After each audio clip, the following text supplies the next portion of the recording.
Hi everyone, welcome to Chandini's world. Welcome back to my channel. మనకి పవిత్ర మాసం రంజాన్ నెల అనేది స్టార్ట్ అయిపోయింది కదండి. సో అందరూ ఉపవాసాలు ఉంటారు కాబట్టి కొందరికి వచ్చేసి ఇలా బిర్యానీ గోంగూర రైతా అయితే ఇఫ్తార్ టైంకి రెడీ చేసి పంచాలనుకున్నానండి. సో అందులో భాగంగా ఇలా బిర్యానీ అనేది ప్రిపేర్ చేశామన్నమాట. సో మా ఆయన, మా అమ్మ, మా తమ్ముడు, చెల్లెల సహాయంతో అయితే సక్సెస్ఫుల్గా అయితే బిర్యానీ గోంగూర రైతా అయితే కంప్లీట్ చేసేసుకొని ఇలా బాక్సెస్ అంతా ప్యాక్ చేసేసామన్నమాట. ప్యాక్ చేసేసి అయితే ఇఫ్తార్ టైంకి అందరికీ పంచేసామండి.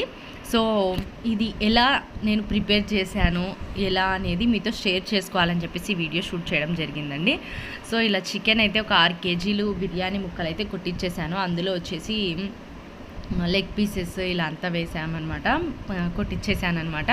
సో నెక్స్ట్ వచ్చేసి ఇది వచ్చేసి double masala fried piece biryani అండి. చేయడం కూడా కొద్దిగా డిఫరెంట్గా టేస్ట్గా చేస్తే బాగుంటుంది కదా అని చెప్పేసి నేను ఇలా అయితే double masala fried piece biryani అనేది ప్రిపేర్ చేస్తున్నాను అనమాట. దానికి వచ్చేసి ఇది వచ్చేసి చికెన్ 6 కేజీలు అండి. 6 కేజీలు చికెన్ అయితే తీసుకొని నీట్గా శుభ్రం చేసేసి అయితే ఇలా పెట్టేసుకున్నాను అనమాట. ఆ గిన్నెలో సరిపోదు కాబట్టి మసాలాలన్నీ మంచిగా కలిపేసి పక్కన పెట్టేసాలి కాబట్టి నేను పెద్ద గిన్నె అయితే తీసుకున్నానండి. దానికి కావాల్సిన మసాలాలు అనమాట ఇది. సో అందులోకి వచ్చేసి ఉప్పు, పసుపు, ధనియాల పొడి, కారం పొడి, కొద్దిగా గరం మసాలా, చికెన్ మసాలా అండి. ఇవన్నీ అయితే మంచిగా వేసేసాను. అంటే 6 కేజీలకి సరిపడా మసాలాలు అయితే నేను ముందుగానే పక్కన తీసి పెట్టుకున్నానండి. అప్పుడప్పుడు వేస్తే ఏదైనా మర్చిపోతానని చెప్పేసి. ప్లస్ ఇంకొకటి ఏమంటే ఎగ్స్ అండి. ఇక్కడ నేను 6 కేజీల చికెన్ తీసుకున్నాను కాబట్టి ఒక 6 గుడ్లు అయితే పగలగొట్టేశాను అనమాట. అందులో తెల్ల సొన ఉంటుంది కదండి, ఆ సొననైతే పక్కన తీసేసాను అనమాట. ఓన్లీ ఎగ్ ఉంటుంది కదా, అది వైట్ది మాత్రమే తీసేసుకొని మంచిగా బీట్ చేసేసి ఇది ఇందులోకి అయితే వేసేసాను. నెక్స్ట్ వచ్చేసి అల్లం వెల్లుల్లి పేస్ట్ అండి. 6 కేజీలకి సరిపడా, అంటే చికెన్లోకి సరిపడా అల్లం వెల్లుల్లి పేస్ట్ మాత్రమే నేను తీసుకున్నాను. బిర్యానీ రైస్లోకి సరిపడా మసాలాలు అయితే నేను ఇక్కడ యాడ్ చేయలేదన్నమాట. సో ఇలా మంచిగా లెగ్ పీసెస్ అయితే కొట్టించేసాను. ఈ లెగ్ పీసెస్ కూడా పెద్దగానే పెట్టేశానండి నేను. ఎందుకంటే మనం కొద్ది క్వాంటిటీ, నేను 6 కేజీల చికెన్లోకి 9 కేజీల రైస్ అయితే తీసుకున్నాను అనమాట. ఇక్కడ వచ్చేసి కార్న్ఫ్లోర్ అండి. కార్న్ఫ్లోర్ మనకి బియ్యపిండి కావాలంటే ఆప్షనల్ అనమాట, వేసుకోవచ్చు. కొద్దిగా బియ్యపిండి కూడా వేసుకోవచ్చు.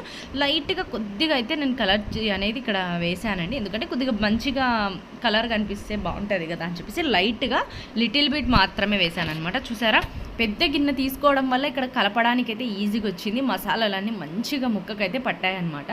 సో చూస్తున్నారు కదా, కలపడానికి కూడా చాలా ఈజీగా ఉంది. ప్లస్ మసాలా కూడా మంచిగా అయితే కలిపేశాను అనమాట. నెక్స్ట్ వచ్చేసి గోంగూర అండి.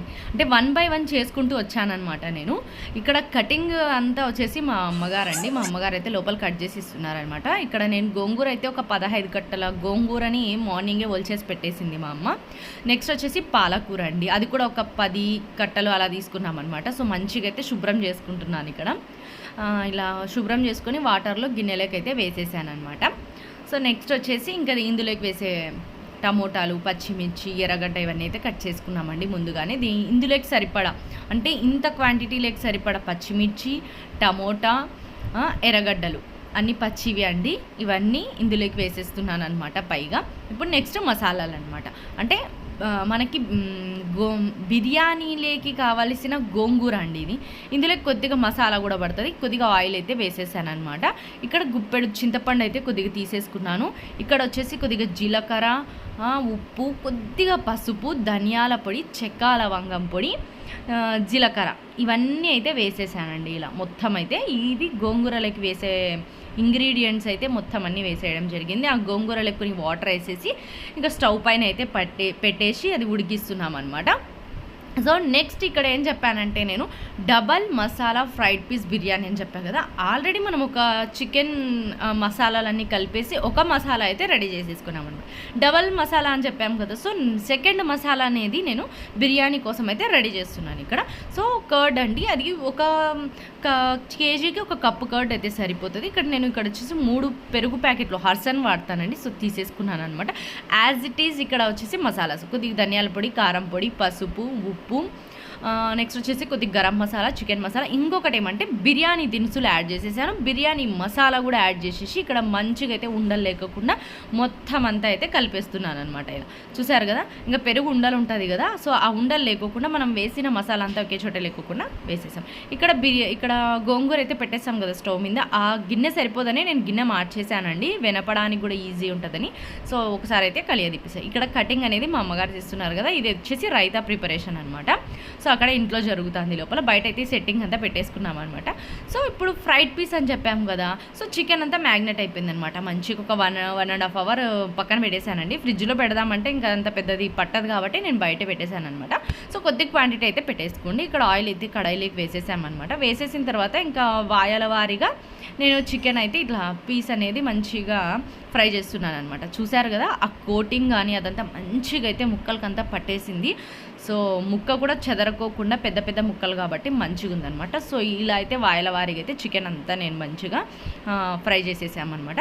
నెక్స్ట్ వచ్చేసి ఆనియన్స్ అండి. ఇవి ఆనియన్స్ ఇలా లాస్ట్లో ఎందుకేసానంటే మనకు ఆల్రెడీ అంటుకొని ఉంటుంది కదా ఏమన్నా కానీ మసాలా అనేది, అవి ఆనియన్స్ వేయించడం వల్ల ఆ మసాలా కూడా దాంతోపాటే వచ్చేస్తుంది అనమాట. నెక్స్ట్ వచ్చేసి ఇంకా బిర్యానీ రెడీ చేస్తున్నామండి ఇక్కడ. సో ఆయిల్ అనేది వేసేసాను అనమాట. ఆయిల్ వేసేసి ఈ టమోటాస్ అనేది ఆప్షన్ అనండి, వేసుకోవచ్చు లేకుంటే లేదు. నేను 9 kgల రైస్ వండుతున్నాను కాబట్టి కొద్దిగా మసాలా అనేది గ్రేవీ లాగా మంచిగా కావాలని చెప్పేసి టమోటా అయితే యాడ్ చేసేసాను అనమాట. నెక్స్ట్ వచ్చేసి డబల్ మసాలా రెడీ చేసుకున్నాం కదండి, ఇక్కడ కర్డ్ లేకి మొత్తం మసాలా వేసి ఆ మసాలా కూడా మనకి మంచిగా నానిందనమాట. సో 1 అవర్ సో ఇలా అయితే వేసేసాను అనమాట. ఇక్కడ మా చెల్లెలండి, మా చెల్లెలు మా తమ్ముడు మంచిగా అయితే నాకు హెల్ప్ చేశారనమాట. వీడియో తీస్తున్నది మా తమ్ముడే అనమాట. సో చూస్తున్నారు కదా, వీళ్ళందరి సహాయంతో అయితే నేను బిర్యానీ అనేది సక్సెస్ఫుల్గా కంప్లీట్గా వండేసాను అనమాట. సో ఫ్రైడ్ ఆనియన్స్ అండి, ఇవి కూడా వేసేసాను. అది మంచిగా నూనె దగ్గరకు వచ్చేంత వరకు మంచిగా అయితే వేపేసాను అనమాట, పచ్చివాసన పోయేంత వరకు. నెక్స్ట్ వచ్చేసి ఇక్కడ చికెన్ ముక్కలు అనేది వేసేసానండి. వేసేసి మంచిగా దానిలో ఆ మసాలా కూడా ఈ ముక్కలకి పట్టేటట్టుగా మొత్తం కలిపేస్తున్నాను అనమాట. ఎలా అంటే అలా కలిపితే ఏమవుతుందంటే ముక్క చెదిరిపోతుంది. సో ఇంకా మా ఆయన్ని పిలుచుకోకుండా ఉంటానండి. మా ఆయన నేను ఇంత ప్రిపరేషన్ చేస్తుంటే ఇంట్లో కూర్చొని మూవీ చూస్తున్నారనమాట ట్యాబ్లో. సో పిలుచుకొచ్చేసాను, మా ఆయనతో కూడా ఇలా పార్టిసిపేట్ చేయిస్తున్నాను అనమాట ఇందులో. సో మా ఆయన కూడా వచ్చేసి ఇలా కొత్తిమీర, పుదీనా, మెంతాకు అయితే ముందుగానే కడిగేసి తరిగేసి పెట్టేసుకున్నానండి. సో దీనికి కూడా నేను ఇలా అంతా లేయర్స్ వారీగా వేసేసాను అనమాట. సో మా ఆయన అయితే కలుపుతున్నారు ఇదంతా, నేను లోపలికి ఏదో వర్క్ ఉండి వెళ్ళడం వల్ల. సో అదైతే మంచిగా కలిసిపోయి కొద్దిగా అట్లా కుక్ చేసేసానండి. ఒక 5 minutes సిమ్లో పెట్టేసి దాన్ని అయితే పక్కన పెట్టేశాను అనమాట. నెక్స్ట్ ఇది రైస్ కోసం ప్రిపేర్ చేస్తున్నాం అనమాట.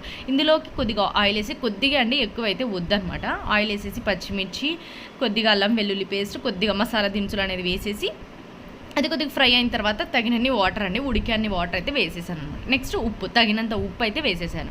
నేను రైస్ అయితే ఆల్రెడీ ఒక 1 అవర్ కాదు, ఒక ½ an hour అయితే ముందుగానే నానేసుకొని ఇలా పక్కన అయితే పెట్టేశానండి. చాలా బరువు ఉందనమాట అది. సో మా ఆయన సహాయంతో అయితే ఇలా తీసేసుకొని అది మంచిగా రైస్ అనేది బాయిల్ అయిందనమాట, వాటర్ అనేది బాయిల్ అయింది. అందుకని చెప్పేసి రైస్ అయితే ఇలా వేసేసాను అనమాట. ఇలా వేసేసి కలిపేస్తున్నాను అనమాట. ఇలా ఇక్కడ చెప్తున్నాను అనమాట మీకు. ఇది వచ్చేసి నేను లాస్ట్ టైం ట్రిప్కి వెళ్ళాం కదండి, సో అక్కడైతే గుల్బర్గాకి వెళ్ళామన్నమాట. గుల్బర్గాలో ఎవరైనా లేడీస్ బ్యాంగిల్స్ అవి ఇవి షాపింగ్ చేస్తే నేను వచ్చేసి సామాన్లు షాపింగ్ చేశాను అనమాట. సో లేడీస్కి అదొక పిచ్చి కదండి, సో అలా అనమాట. అలా అయితే ఆ జల్లెడ అవైతే అన్నీ తీసేసుకున్నాను అనమాట. ఇలా బిర్యానీ చేసినప్పుడు కావాలి, అవసరం అవుతుందని చెప్పేసి. సో ఇలా అయితే కొద్దిగా లెమన్ జ్యూస్ అనేది వేసామండి, ఎందుకంటే అన్నం అనేది పొడి పొడిగా వస్తుంది అనమాట, ముద్ద అవ్వదు. ఉడికేటప్పుడు వేసుకున్నాం అనుకోండి ముద్ద అవ్వదు అనమాట. సో అన్నం అయితే ఉడుకు పట్టింది కాబట్టి ఇలా వేసుకున్నాము. నేను ఇది రైస్ అయితే హాఫే బాయిల్ చేశానండి, ఇంకా మొత్తం అయితే బాయిల్ చేయలేదన్నమాట. సో ఇలా హాఫ్ బాయిల్ అయిపోయిన తర్వాత ఇంకా స్టవ్ అనేది చిన్నగా లో ఫ్లేమ్లో పెట్టేసేసి నేను రైస్ అంతా ఇలా జల్లడిలోకైతే తీసేస్తున్నానండి. ఈ జల్లడి ఇలా ఎక్కువ క్వాంటిటీలు చేసేటప్పుడైతే చాలా యూజ్ అవుతుంది అనమాట. సో ఇది నియర్ ఒక 40 to 50 మెంబర్స్కి అవుతుందండి రైస్ అయితే. ఒక 40 మెంబర్స్ అయితే ఈజీగా తినచ్చు అనమాట. సో అంత క్వాంటిటీలో అయితే చేసేసాము. నెక్స్ట్ వచ్చేసి పెనం పెట్టేసామండి, పెనం పెట్టేసాము. చికెన్ అంతా రెడీ చేసుకున్నాం కదా, సో అదనమాట. ఇక్కడ మనము అన్నము ఉడికించుకున్నాం కదండి వాటర్, సో ఆ ఎసరు అనేది వేడిగా ఉంటుంది, దాంట్లో ఇంకా మసాలాస్ ఉంటాయి కాబట్టి అది కింద మాడిపోకోకుండా కొద్దిగా అనేది నేను వేసేసాను అనమాట. రైస్ చికెన్ లెగ్ వేసేసాను. నెక్స్ట్ వచ్చేసి రైస్ అంతా మనము మంచిగా పక్కకు తీసేసుకున్నాం కదండి. సో ఆ రైస్ అంతా ఇందులోకి వేసేసామన్నమాట. ఇంకా మిగిలిన కొద్ది రైస్ ఉంటే అది కూడా వేసేసి వాటర్ అన్నీ వంచేసుకున్నాం అనమాట కిందకు. సో ఇలా మిగిలిన రైస్ కూడా అందులోకి అనేది వేసేస్తున్నాను అనమాట. ఇక్కడ స్టవ్ అయితే లోలో పెట్టుకున్నానండి. అక్కడ తవా కూడా ఏమవుతుందంటే మంచిగా వేడవుతూ ఉంటుంది అనమాట. లైట్గా నేను ఇట్లా కొద్దిగా ఫుడ్ కలర్ అయితే వేసుకున్నాను. ఇందులోకి ఫ్రైడ్ ఆనియన్స్, పైగా వచ్చేసి పై లేయర్ అనమాట. కింద మొత్తం చికెన్ లేయర్ ఉంటుంది, పై మొత్తం ఇది ఉంటుంది. మనం హాఫే అన్నం కుక్ చేసాం కదా, సో మనం ఇంకొక అర్థం వచ్చేసి దమ్ పెట్టి కుక్ చేస్తామండి. అప్పుడు ఏమవుతుందంటే కింద ఉన్న చికెన్ అది ఎంత పైన పడుతుంది అనమాట. సో నెక్స్ట్ ఇంకా గోంగూర రెడీ అయిపోయింది, రైతా రెడీ అయిపోయింది. మా పిల్లలు కూడా ఇందులో పార్టిసిపేట్ చేస్తున్నారనమాట. సో మా ఆయన, నేను, మా తమ్ముడు, మా పిల్లలు ఇలా అందరం కలిసి ఉపవాసం ఉన్న వాళ్ళకు ఇలా చేయడం అనేది చాలా హ్యాపీ అనిపించింది. సో నెక్స్ట్ అయితే బిర్యానీ అనేది దమ్ అయిపోయింది అనమాట. నియర్ ఒక 15 to 20 minutes పెట్టేశానండి నేను సిమ్లో. సో ఇలా చూసారు కదా, మంచిగా కుక్ అయింది, పొడి పొడిగా ఉండింది, మసాలాలన్నీ మంచిగా పట్టాయి అనమాట. సో పీస్ కూడా మసాలా అంతా మంచిగా ఉండింది.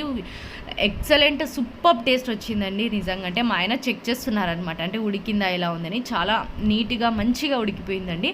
ఇలా అయితే బాక్సెస్ ముందే తెచ్చి పెట్టుకున్నాను అనమాట నేను.